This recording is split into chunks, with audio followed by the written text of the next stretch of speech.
За бүгдээ залбирая. Эзэн бурхан минь танд бид баярлалаа. Та бидний энэ цагийг энэ газар байр биднэрт бас цуглах энэ нөхцөл болцоо эрүүл мэндээр хангаж өгсөн баярлалаа. Та бидэнд энэ цагийг зөвшөөрч байгаа талархыг та бидэнтэй өөрийнхөө үгээр амин сүнсээр бидний нүдийг нээж зүйлсүүдийг маань зөөлөж амьдрал маань өөрчлөлтийг авчрах тэр үгийг та бидэнд хийж өгөөч гэж байна. Эзэн минь та бидний урамшуулаараа та биднийг босгож өгөөрэй. Та бас бидний амьдралыг өөрчилж өгөөч. Та биднийг Есүс Христос улам адилхан болгон өөрчилж өгөөч гэж танаас хичээн бүлэн чин сэтгэлээс авъя эзэн. Энэ цагийг таны хатаа. Аамен. Амен. За. Итгэж хүмүүсийн дунд заримдаа асуудал гардаг. Итгэж хүмүүсийн дунд санал зөрөх зүйлж болдог. Итгэж хүмүүс хоорондоо янз бүрийн зүйлээс санал зөрүүлж болдог. Тэрнээсээ болоод бүр том асуудал ч үүсэж болдог. Жишээлбэл бид нар яг цуглааны нөхцөл гэх юм бол одоо цуглаанаа бид нар ямар дуу дуулах вэ? Ямар дуу дуулахгүй вэ? Эсвэл ямар өнгийн хөшиг татах вэ? Ямар өнгийн дороош тавих вэ?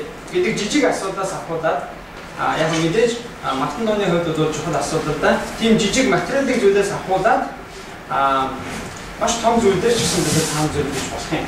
Тэгвэл бид нар итгэж хүмүүсийн дунд санал зөрүүлэх зүйл гарах юм бол бид нар яаж шийдэх ёстой юм бэ? Итгэж ахын дүүсийн дунд бид нар санал зөрүүлдөө зөрчтэй бид нар яаж шийдэж байх нь зөв юм бэ? Ховж яриад нөгөө хүнийг өөр хүнд очиж муулаад цоо яриад таагаад ардуур нь яриад тэр хүнийг өөрт нь хэлэхгүйгээр шууд ардуур нь өөр хүн цоо яриад тараагаад явах уу? Эсвэл харин тэгвэл эдгээр дагуу бид нар яаж асуудал шийдэж байх ёстой юм бэ гэдгийг өнөөдөр их сонирхолтой зүйлийг бид нар харах. Үүнийг бид нар өнөөдөр Филиппой номын үргэлжлүүлж байгаа хэсгээс бүгдээрээ харъя. Филиппой номын 4-р бүлгийн 2-оос шинэ гэрээний 299-р болсон байгаа.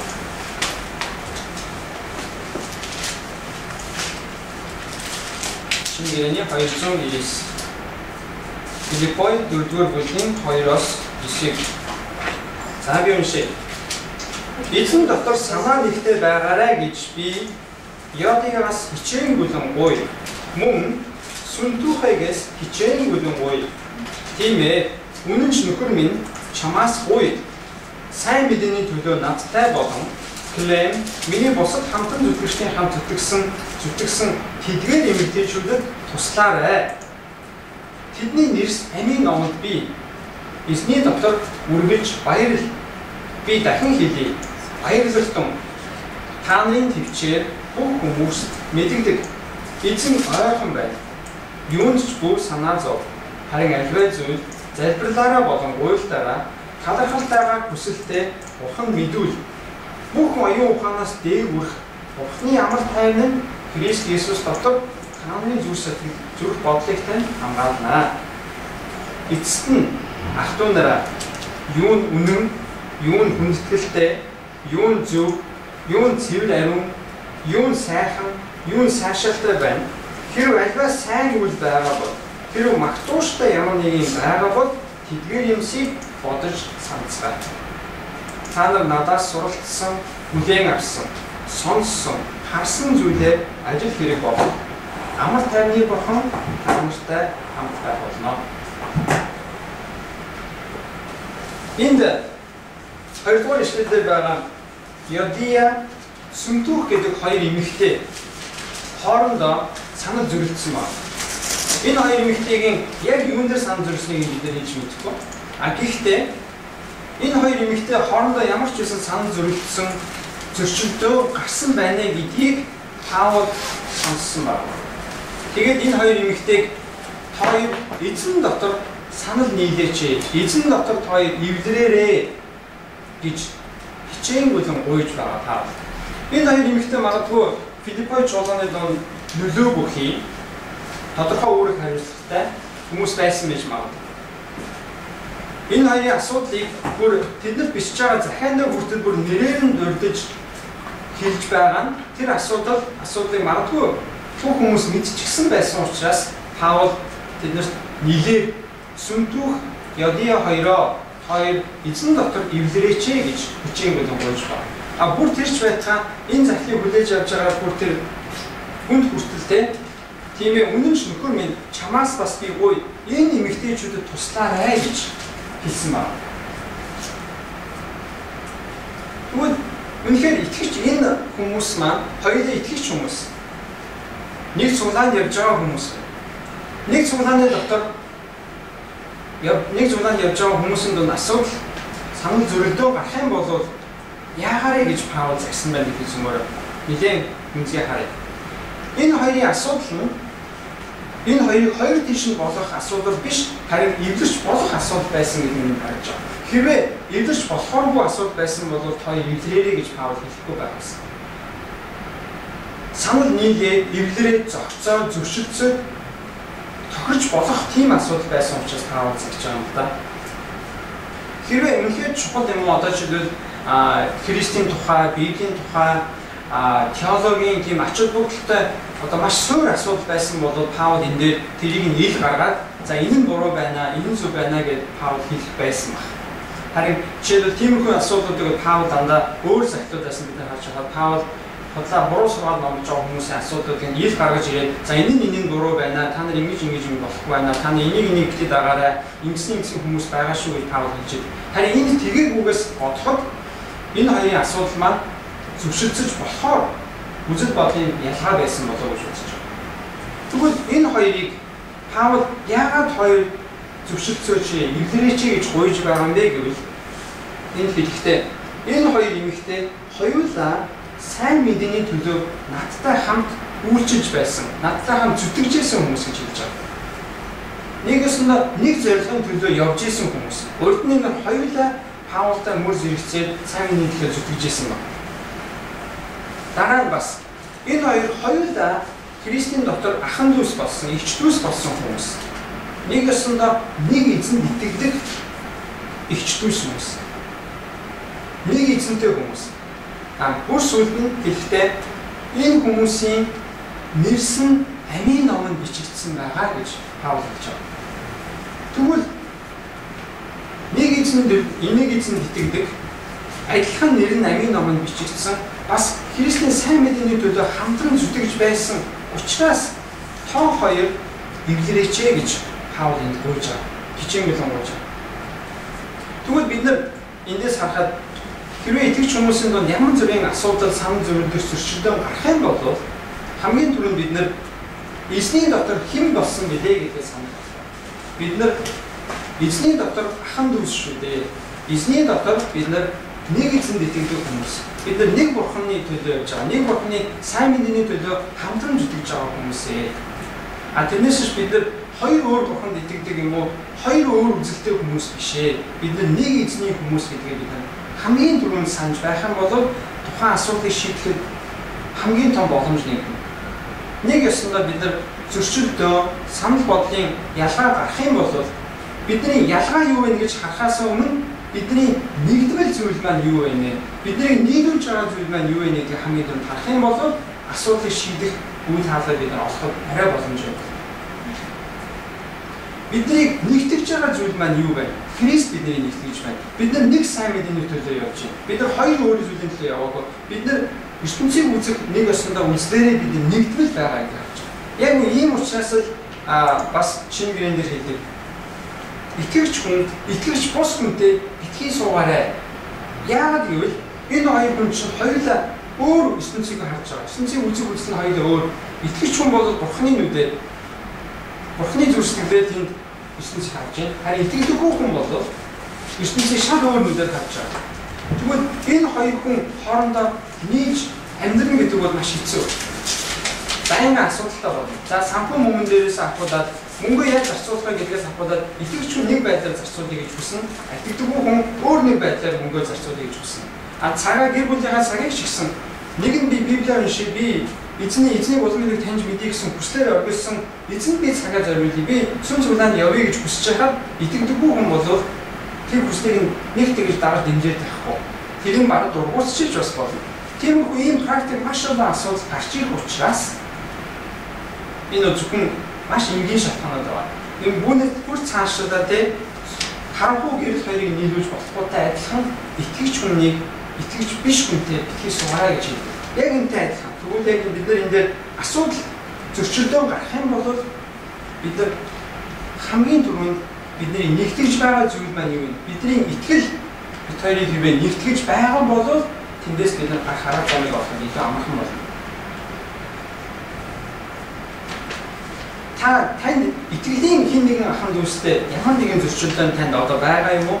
Асуудал урд нь гарч ирсэн бол хэрвээ ирээдүйд гарлаа гэвэл хамгийн түрүүнд яах вэ гэвэл бидний нэгтгэж байгаа зүйл маань юу вэ гэдгийг хараарай. Бидний хоёр тийш нь болгож байгаа зүйл маань гэж харахаасаа өмнө бид хоёрыг нэгтгэж байгаа зүйл маань юу вэ? Бид хоёр юуны төлөө явж байгаа вэ? Юуны төлөө бид хоёр нэгдэж байна гэдгийг хараад харин тэгвэл ялгаатай зүйл маань юу вэ гэдгээ дараа нь харах юм бол бид нар асуудыг шийдэх хамаагүй төхөн болно. За энд цаашдаа Паул хэлэхдээ эзэн дотор хоёр эвлэрээрээ гэж гуйхдаа араас нь Паул эзэн дотор та нар үргэлж баярлаа гэж хэлсэн. Би дахин хэлье баярлагдсан гэж хэлсэн. Яг Паул эзэн дотор та нар баярлаа гэж хэлж байгаа юм гэвэл яг энийхээ өмнө энэ эмэгтэйчүүдийн нэр нь амийн номонд бичигдсэн гэж хэлсэн байна. Миний бодлоор эндээс харахад тэр баярлал гэж хэлж байгаагийн шалтгаан нь амийн номонд байна. Амийн номонд нэр нь бичигдсэн хүмүүс шүү дээ та нар жижиг зүйлийн төлөө битгий санаа зөрчилдөөд тэнд хэрэлдээ бай. Харин та нарын нэр нь та нарын бүгдээрийн чинь нэр амийн номонд бичигдсэн учраас энэ агуу том зүйлийн төлөө баярлаарай гэж Паул хэлж байна. Амийн номонд нэр чинь бичигдэх чинь жижиг зүйлээс санаа зөрчлөхөөс илүү чухал. Тийм учраас энэ Паул та нар баяр өгтөн би та нарт дахин хэлье баярлал гэж хэлсэн байна. Тэгвэл энэ дээр бид нар баяр хөөрийн ямар нэгэн хэлбэр загварыг энэ Паул хэлээгүй. Бид нар олуулаа байхдаа баярлаж хөөрж болно. Харин бид нар бас ганцаараа байхдаа ч гэсэн эзэн баярлсан талархсан зүйлсүүдийг илэрхийлж болно. Хамгийн гол нь хэлэхдээ эзэн дотор та нар баярлаарай гэж хэлж байна. Эзэн дотор баярлах гэдэг нь юу гэсэн үг юм бэ? Эзэн дотор баярлах гэдэг нь тэгвэл эзэн миний төлөө юу хийж өгсөн бэ? Есүс Христ миний төлөө юу хийж өгсөн бэ гэдгийг та нар санаарай. Есүс та нарын гин нүглийн төлөө өгсөн. Та нарын яш шийтгэлтэй байсан тэр ялыг чинь танаас авсан. Бид нар бүгдээрээ ялтан гэдэг нэртэй, ялтан гэдэг хайж зүйлсэн хүмүүс байсан. Энэ нүгэлтэй хүн. Харин тэгвэл тэр ялын шийтгэлийг Есүс бидний өмнөөс эдэлсэн учраас бид нэр тэр одоо ялаас чөлөөлөгдөх боломжтой болсон. Тэгвэл Есүс Христ таны төлөө юу хийсэн бэ гэдгийг санаж эзний тэр хийж өгсөн агуу зүйлсийг бодож та нар баярлаарай гэж Паул хэлж өгч байна. Цаашдаа Паул энэ хоёр зогсож байхдаа та нарын төвчээ бүх хүмүүст мэдэгдэг гэж хэлсэн. Энэ юу хийж байгаа энэ төвчээр гэдэг энэ үг маань ямар үг байгаа вэ гэхээр грек хэл дээр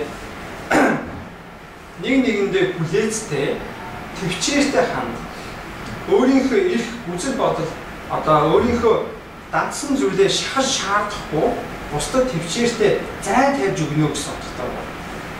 Энэ миний эрх би ингэх ёстой би ингэж болно гэж өөрийнхөө эрхийг нөгөө хүнийхээ өмнөр тавих биш харин нөгөө хүндээ зай тавьж өгөөд за би тэгмээр байсан ч гэсэн би харин тэгхгүйгээр нөгөө хүндээ зай тавьж өгье гэж хандлага гаргана гэсэн.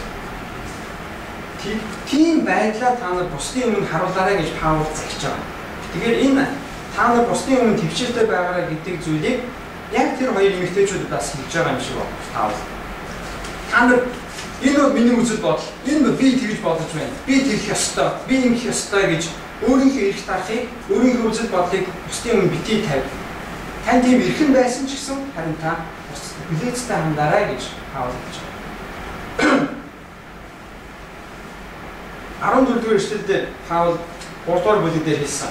Бүх зүйлсийг та нар гомрохолгүйгээр эсэргүүцэхгүйгээр хийгээрэй гэж хэлсэн. Яг энэ адилхан санаа авч байгаа. Та нар гомрохохгүйгээр эсэргүүцэхгүйгээр хийгээрэй. Тэгээ 2-р бүлэг дээр Паул Христ ямар даруй байдлыг үзүүлсэн бэ гэдгийг дурдсан. Филиппогийн 2:2 дээр цөмөр уншия. 2-р бүлгийн 2-оос энэ бусдад төвчээртэй хандах миний эрх дарах гэж өөрийнхөө хүний бусдын өмнөр тавихгүй байдлын маш тод үлгэр жишээг Иесус харуулсан.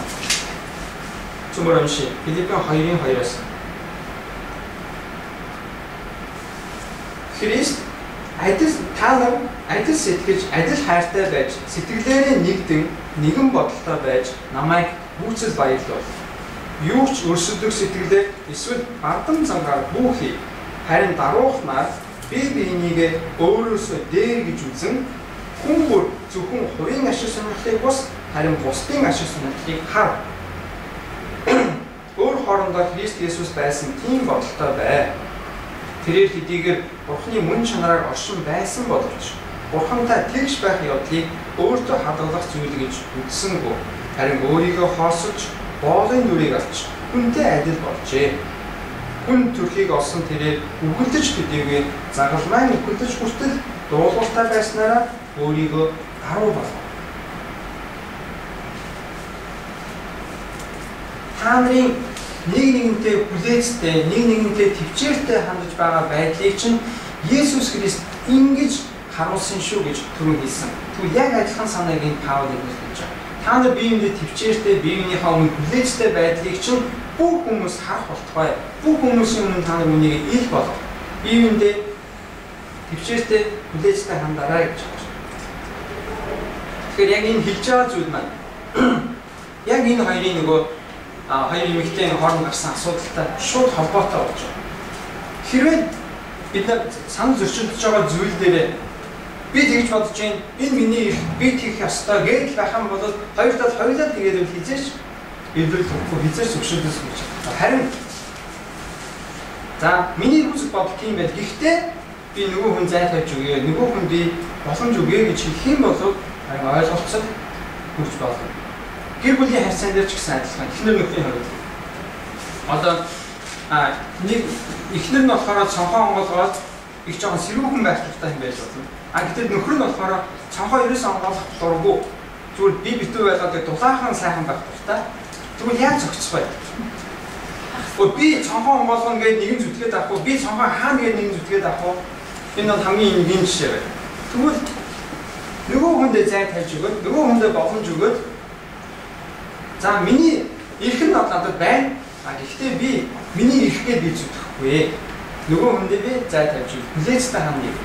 Яг үнтэй адилхан.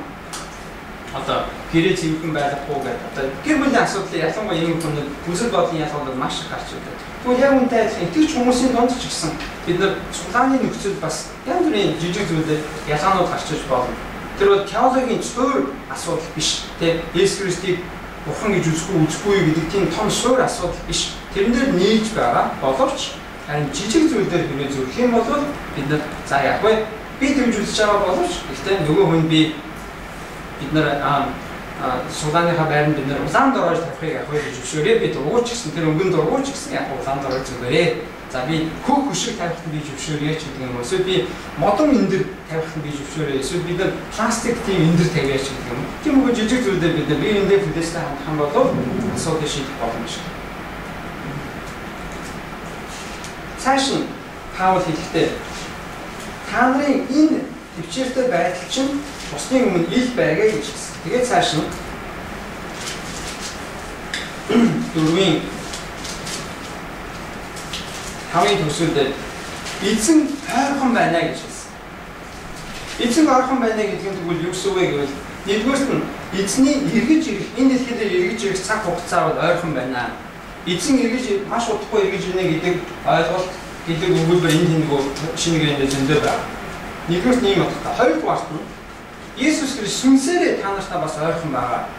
Сүнсээрээ та нартай хамт байгаа. Эзэн та нартай ойрхон байна. Эзэн та нарын дунд байна. Өнөөдөрч яг одоо энэ цагт бас эзэн биднэртэй энд хамт байна.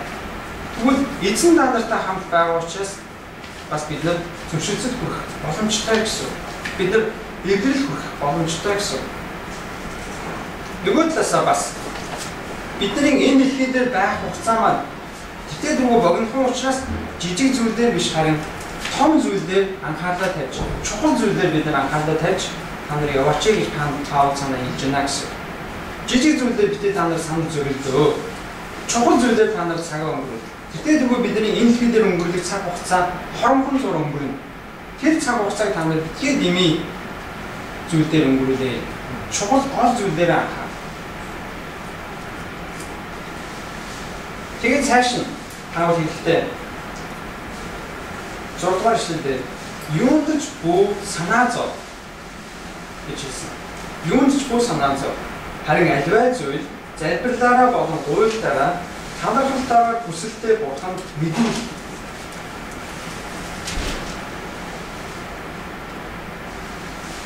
Та нар юу ч битгий санаа зов гэж хэлснээрээ Паул та нар ерөөсөө юу ч болж исэн битгий ерөөсөө санаа зовоорой. Юунд ч битгий анхаарал тавиараа зүгээр л одоо дэлхийн юмд одоо юунд ч битгий анхаарал зүгээр л юу ч болж исэн яаж исэн ч хамаагүй битгий амьдраарай гэж хэлж байгаа юм биш. Харин та нар санаа зовоож өөртөө ачаа үүрт битгий амьдраа. Харин түүний чинь шийдэх арга байгаа гэж Паул хэлж байна. Та нар өөртөө санаа зовоох хоригдлуудаад өөрөө санаа зовоод ингээд өөртөө ачаа үрээд битгий тэгээд яваад харин түүний шийдэх арга байгаа гэж Паул хэлж байна. Тэр шийдэх арга нь юу вэ гэвэл Паул энэ дээр хэлэхдээ та нар альва зүйл залбирал болон уйлтаараа Бурханд хүсэлтэд мэдүүлж гэсэн. Тэр таны санаагийн чинь зовоогод байгаа зүйлээ та нар яа гэж вэ? Бурханд хэл, Бурханд өрг, Бурханд мэдэгд, Бурханд илэрхийл гэж хэлж байна. Тэгвэл энэ дээр бид нар эзэн мэдж байгаа гэж залбирахгүй яваарай гэж хэлээгүй. Эзэн мэдж байгаа учраас та нар бидний санаа зовж Паул хэлээгүй. Эзэн мэдж байгаа гэхдээ та нар санаа зовж байгаа зүйлээ өөрийнхөө залбирлаар, өөрийнхөө хуйлтаар Бурханд хэлээрэй. Нэг ёсондоо та нар өөрсдийнхээ амнаас гаргаж үгээрээ хэлж Бурханд өөрийнхөө зүйлсэл байгаа тэр ачаагаа Бурханд өгөөрэй гэж хэлж байна. Энд яг тэр өөрийнхөө үгээр залбирлаар хуйлтаараа өөрийнхөө хүсэл, хуйлтыг Бурхан мэдүүлэхийн ачаагаа хэлнэж байна. Хин нэгэн хүнийг миний төлөө залбираарай гэж тэгсэн мөртлөө өөрөө залбирахгүй яваад байвал яг байж болон мэдээж бусад хүн мэдээж нөгөө хүний төлөө залбирна. Гэхдээ хамгийн чухал нь өөрөө бас өөрийнхөө үгээ Бурхан дээр очиод залбирлаа, хүсэлтэй, хуйлтаа санаа зовоож байгаа зүйлээ Бурхан өргөх нь маш чухал. Бусад хүмүүсээс залбирлчаад өөрөө залбирахгүй байгаа бол нөгөө ачаагаа үүсгэн ихэвчлэн хിവэрэл байж байгаа. Харин тэгвэл өөрийнхөө төлөө санаа зовж байгаа тэр ачаанаасаа дарамтнаасаа чөлөөлөгдөө гэвэл өөрөө залбирх нь маш чухал байна. Мэдээж бусад хүмүүсээ залбирлах нь зөв, хэрэгтэй.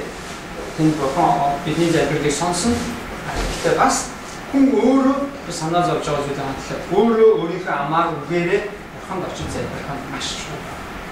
Яг тэр мөчид бас Бурхан тань амар тайвныг өгдөг. Тэр Бурхан бас нөгөө таны залбирлыг сонсож өөрөө ажиллаж байдаг. Тийм учраас энэ Паул хэлэхдээ та нар залбирал уйлтаараа Бурханд хүсэлтэд мэдүүлээ гэж хэлсэн. 1-р Петрийн 5:7 дээр ингэж хэлсэн байдаг. Христ бидний төлөө санаа тавьдаг учраас түүнд ачаагаа өг гэж байна. Христ бидний төлөө санаа тавьдаг. Бидний төлөө анхаардаг учраас тэр бидний төлөө санаа тавьж анхаарч байгаа тэр эзэнд та нар ачаагаа авчиж өгөөч гэж Петр хэлж байгаа. Өнөөдөр таны амьдрал таны санааг зовоож байгаа асуудал байна уу? Санхүү мөнгө, сургууль, шалгалт, гэр бүл, эсвэл ирээдүйд хинтээ суух уу? Миний эхнэр нөхөр ямар хүн байх уу? Эсвэл таны ар гэрийн хүмүүс, Монгол байгаа ах дүүс ч юм уу? Хинийг эсвэл өвчтөө зовлонтой хүн байна уу? Эсвэл Монгол болж байгаа улс төрийн үйлдэл бас таныг санаа зовоож байна. Янз бүрийн зүйл таныг зовоож иж магадгүй. Харин тэгвэл яг тэр үед бид нар яахан зүв бэ гэвэл Паулын хэлснээр та альва зүйлд залбирал болон гуйлтаараа Бурханд хүсэлтэд мэдүүлээ гэж хэлж байна. Нэг ёсондоо та санаа зовхын оронд залбир. Санаа зовж өөртөө ачаа үүрхийн оронд тэр ачаагаа Христэд аваачиж өг. Та санаа зовж өөрөө тэр ачааг өргөх гэж явахын оронд Христэд ачаагаа үүргэл гэж хэлж байна. Паулын хэлж байгаа нь тэгвэл бид нар бүх ачаагаа Христэд өөрчлөх юм бол амьдрал маань шулуун дардан болох юм байна гэж хэлж байна уу? Үгүй. Бидний амьдрал хэцүү зүйл болно. Хэцүү үе байна, жаргалтай үе байна. Бас хэцүү санаа зовоосон одоо бид нар үнэхээр одоо чичирсэн үйл явдалч болж болно. Гэхдээ тийм үед ч гэсэн харин бид нар санаа зовоож байгаа зүйлээ Бурханд өгөх нь чухал. Залбирлаа. Есүс тэр далайн шуурган донд дагалдагчд нь айгаад бид нар живхнэ гэдэг ингээд айгаад байж хахад Есүс тэнд нам тайгаа ингээд унтчихдаг. Яг тэр жишээнээс харахад үнэхээр тэр шуурган донд Есүс унтаж байсантай адилхан амьдралын шуурган донд ч гэсэн бид нар бас тайван байх боломжтой. Амьдралын шуурган донд шуургыг бид нар үгүйсгэж чадахгүй, шуургыг бид нар алга болгож чадахгүй. Харин тэр шуурган донд бид нар тайван байх боломжтой. Шуурган донд бид нар хөл алдахгүй байх боломжтой. Шуурган донд бид нар итгэлтэй, зоригтой, ухаалаг байх боломжтой. Шуурган донд бид нар сандарч гівдээд одоо би яах вэ гэдэг тэ буруу алхам хийх ч юм уу, буруу сонголт хийхгүй байх боломжтой. Харин тэр далайн шуурган донд бид нар Бурхны амар тайвнаар бид нар байж байна. Нэгэн Библийн эрдэмтэд ингэж хэлсэн байсан. Маш их санаа зовдөг хүн маш сайн залбирлын амьдралтай байгаа тийм хүнтэй би уулзаагүй л байгаа гэсэн. Дахиад хэлье. Маш их санаа зовдөг мөртлөө залбирлын амьдралдаа маш хүчтэй тийм хоёр юмыг хослуулсан хүнтэй би амьдралдаа уулзаагүй гэсэн. Нэг ясандаа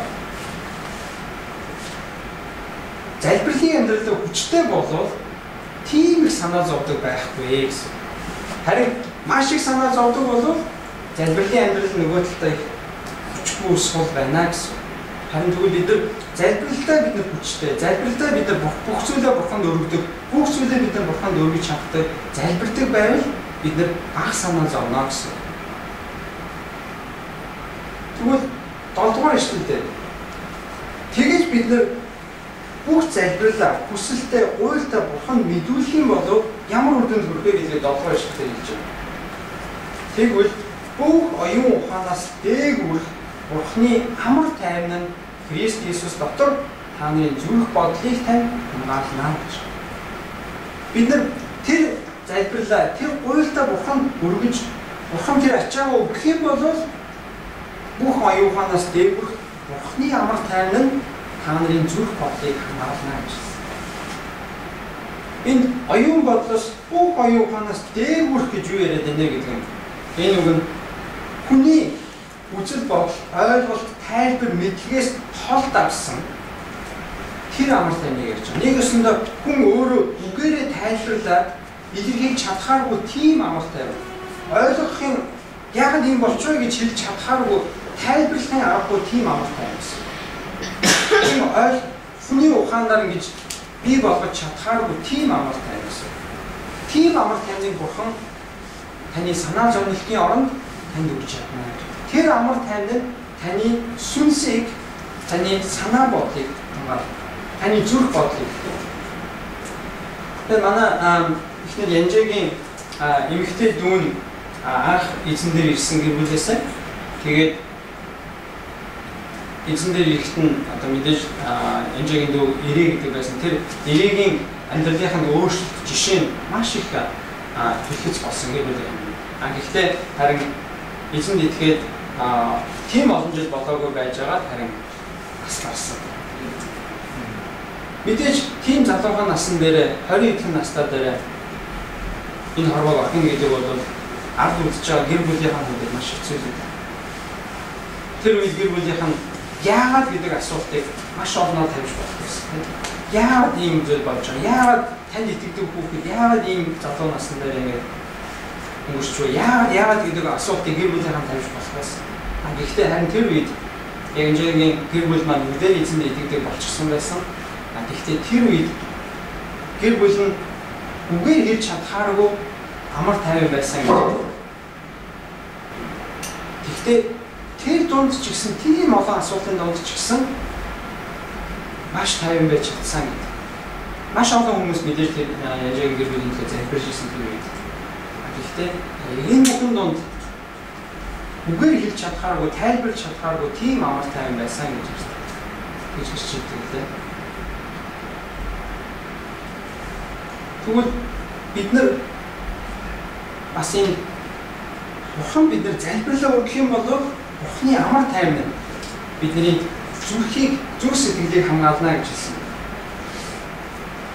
Тэр нэг ёсондоо амар тайвны их үүсвэр нь хэн бэ?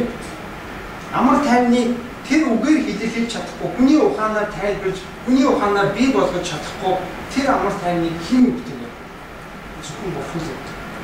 Тэр далайн шуурган донд тайван байлгаж чаддаг их үндэс нь, суурь нь, ундраг нь хэн бэ? Зөвхөн Бурхан.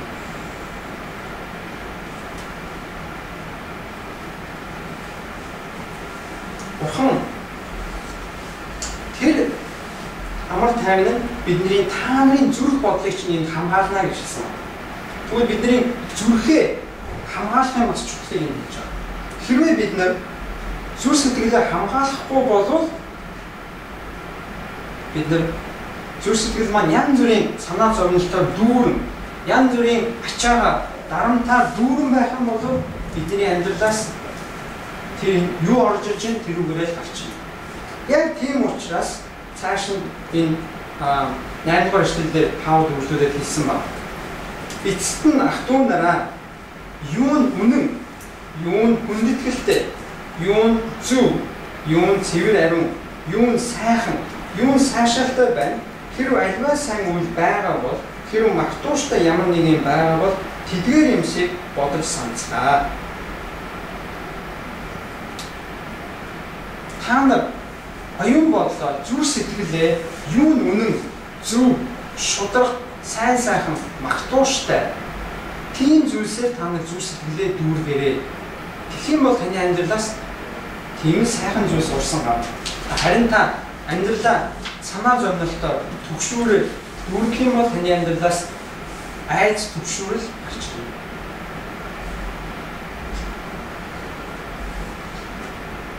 Үнэн, зөв, ариун, сайхан, магтууштай, хүндүүштэй гэдгийн эсрэг зүйлсийг зэмээр байна. Хэрвээ бид нар амьдралаа худал, үнний эсрэг нь худал байна. Хүндүүштэй зүйлсийн эсрэг нь утамшигтай зүйл байна. Зөв зүйлийн эсрэг нь зөвхт бус зүйл байна. Ариун зүйлийн эсрэг нь бузар бохир юм байна. Сайхан зүйлийн эсрэг нь муухай зүйл. Сайшаалтай, магтууштай зүйлийн нөгөө эсрэг нь болохоор одоо үзшгүй муухай, хог хаягдал мэт тийм зүйл. Онц чанарын зүйлс нь эсрэг нь муухай зүйл. Магтууштай зүйлийн эсрэг нь гэвэл одоо үзэн ядмаар зүйлс. Тийм зүйлсээ бид нар хэрвээ зүрхлэлээр дүүргэх юм бол бидний амьдралаас тийм л үр жимс гарна. Харин тэгвэл энэ Паул хэлэхдээ та нар оюун бодолтой юу үнэн, зөв, цэвэр ариун, шударга, сайн сайхан, магтмаар, сайшаастай тийм сайхан зүйлс байна. Тэдгээр зүйлсийг та нар бодож санацгаа гэж хэлсэн. Тэгээд энэ бодож санацгаа гэсэн үг нь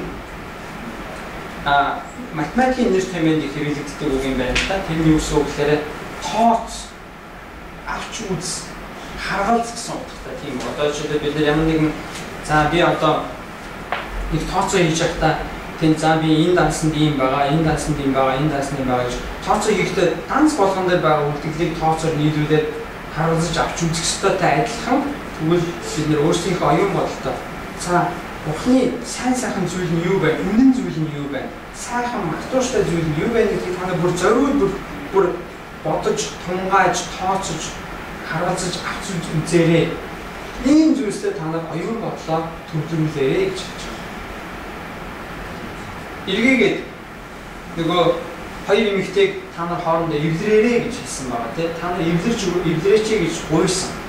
Тэгвэл хэрвээ бидний нөө янз бүрийн санал зөрөлдөөн гарах юм бол яг тэр үед асуудал шийдэхдээ юу нь үнэн байна, юу нь хүндлүүштэй байна, юу нь сайхан байна, юу нь цэвэр ариун байна, юу нь сайшаалтай байна, юу нь онц сайхан байна. Тийм зүйлсээ бид нэр төвлөрүүлэх юм бол асуудлыг бас шийдэхэд амархан болно. Тэгээд цааш нь үргэлжлүүлээд Паул ингэж хэлсэн. Та нар надаас суралцсан, хүлээн авсан, сонссон, харсан зүйлээ бас ажил хэрэг болгоорой гэж хэлж байна. Паул урд нь бас хэлжсэн тийм. Би ардхаа мартаж өмнөх рүүгээ тэмүүлдэг. Христ намайг Христийг мэдхийн төлөө, Христтэй намайг адилхан болгохын төлөө Бурхан намайг барьж аваад энэ зорилгын төлөө намайг энэ зам дээр тавьсан. Тэгвэл тэр зорилгын төлөө Бурханы надад тавьсан зорилгын төлөө би урагшилдаг гэж 3 дугаар бүлэг дээр бид үзчихсэн тийм. Тэгвэл ингэх явцдаа та нар Тэнгэрийн харьяат болсон шүү. Та нарын харьяат чинь Тэнгэрт байгаа. Та нар Тэнгэрийн улсын иргэд болсон шүү гэж хэлжсэн. Тийм учраас тэр Тэнгэр рүү та нар хараа тавьж тийшээ харж тэнд анхаарлаа тавьж яваарай гэж хэлж байна. Яг тэрнтэйг адилхан тэгвэл тэгж явахдаа та нар бас миний жишээг дагаарай. Би надаас юу сурсан бэ? Надаас та нар юу харсан бэ? Надаас юу хүлээж авсан? Юу сонссон? Тэр бүхнийг та нар бас хэрэгжүүлээрэй гэж хэлж байна. Нэгсэндээ та нар миний сайн жишээг даг. Бас бусад хүмүүсийн та нарын эргэн тойронд байгаа сайн үлгэр дуурайлыг, сайн үлгэр жишээг даг гэж хэлж байна. Тэгэх юм бол тэгээд амар тайвны Бурхан та нартай хамт байна. Дахиад нөгөө амар тайван гэдэг зүйлийг хэлж байна. Дээр Бурханы амар тайван та нарын зүрх сэтгэлийг хамгаална гэж хэлсэн тийм. Тэр амар тайван гэдэг зүйл нь нөгөө хүчил бодлоо би зүг гэж өөрөө өөрийгөө батлахын тулд биш. Харин тэнд амар тайван байх хэрэгтэй. Санал зөрөлдөөн биш. Харин Бурханы амар тайван таны манд байх хэрэгтэй. Та нар залбирлаа Бурханд өргөөд та нар өөрсдөө санаа зовж байгаа тэр ачаал дарамтаа Бурханд өргөх юм бол Бурханы амар тайвны таны зүрх сэтгэлийг хамгаална. Тэгээд тэр амар тайвны Бурхан та нартай бас хамтаа болно гэж хэлж байна. Тэгэхээр бас эндээс бид нар юу сурч болох вэ гэвэл бид нар хамтдаа залбирах нь маш чухал байна. Бид нар цуглах болгондоо бид нар хамтдаа залбирж явах хэрэгтэй. Бид нар хийж байгаа үнийг бид улам илүү сайн хийх хэрэгтэй. Бид нар цуглах болгондоо бид нар өөрсдийнхөө ачаал дарамтыг санаа зовж байгаа зүйлсээ жижиг бүрэлдэхүүнтэй бол хуваалцаад эсвэл бүх хүмүүстэй хуваалцаад бид нар нийтээрээ хамтдаа бид нар Бурхан залбирлаа өргөх маш чухал. Бид нар магадгүй зарим маань дөнгөж итгэхэд удаагүй байгаа учраас яаж залбирхаач мэдэхгүй байж магадгүй тийм. Ганцаараа гэртээ байгаа яаж залбирхаа мэдэхгүй шүү. Тэгвэл харин нийцсэн байгаа үедээ залбирж байгаагаа сурч болно. Ингэж залбирдаг юм байна. Ингэж залбирч ингэж бид нар Бурхан дээр очиж залбирлаа өргөдөг юм байна. Ингэж хүсэлтэд бид нар Бурхан нийлүүлэх юм байна гэдгийг энэ нийтийн цугларсан зүйлээс сонсч байна. Тэгвэл би бас нэг бидний цуглалтын дээр бид байн нэг зүйлийг хийж явах нь залбирал. Бид нар хамтдаа байн залбирч байна. Биений хад бид бас тэр хэцүү байгаа зүйлсээ хад бүр нэр дүрдээ ил гаргаад биендээ хуваалцаад үнийхээ залбирч байна. Тэгээд бас бидний ирээдүйд юм уу одоо ч юм уу хэрвээ ямар нэгэн санал зөрөлдөх асуудал гарвал бид нар тэр асуудлыг шийдэхдээ хамгийн түрүүнд бид нар юун дээр нэгдэж байгаа бэлээ? Бид нар юун дээр санал нэгтэй байгаа бэлээ? Бид нар хэний хүмүүс бэлээ? Бид нар Христийн дотор ахан дүүс болсон. Бидний нэр амийн ном бичигдсэн тийм ахан дүүс шүү дээ. Гэдгээ санаад харин биеиндээ хүлээцтэй, биеиндээ зай тавьж өгсөн, биенийгээ уурчилсан, биеиндээ хүлээцтэй төвчээртэй хандах юм бол бас бид нар залбирлаа бид нар Бурханд өргөх юм бол асуудлаа шийдэхэд хамаагүй амархан байна. Бүгдээр яг одоо эзэн бүгдээр залбираад энэ зүйлийг дуусгая. Тэгээд яг саний хэлснээр таны хувьд яг одоо санааг чинь зовоож байгаа, зүйлсүүдийг чинь доош нь чангааж байгаа, ачаа дарамт болж байгаа зүйл байвал та хуваалцаач. Бүгдээрээ хамтдаа одоо залбирая. Эзнээс амар тайвныг зөвхөн хүлээж аваа. Шуургыг бид нэ зогсоож чадахгүй харин шуурганы дунд бид нар амар тайван байх боломжтой.